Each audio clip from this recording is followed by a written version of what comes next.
మన ప్రభు అయిన యేసుక్రీస్తు నామములో మీకు మా శుభాభివందనములు. ఈరోజు దేవుని వాగ్దానము. పర్వతములు తొలగిపోయినను, మెట్టలు తత్తరిల్లినను, నా కృప నిన్ను విడిచిపోదు. సమాధాన విషయమైన నా నిబంధన తొలగిపోదు అని మీ యందు జాలిపడు యెహోవా సెలవిచ్చుచున్నాడు. యెషయా 54వ అధ్యాయము 10వ వచనము. For the mountains may be removed and the hills may shake, but my loving kindness will not be removed from you, and my covenant of peace will not be shaken, says the Lord, who has compassion on you. Isaiah chapter 54 verse 10.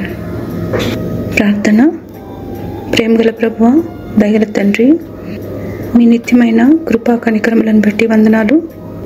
ఆపత్కాలంలో నమ్ముకొనదగిన సహాయకుడుగా మాకున్నందుకై వందనాలు.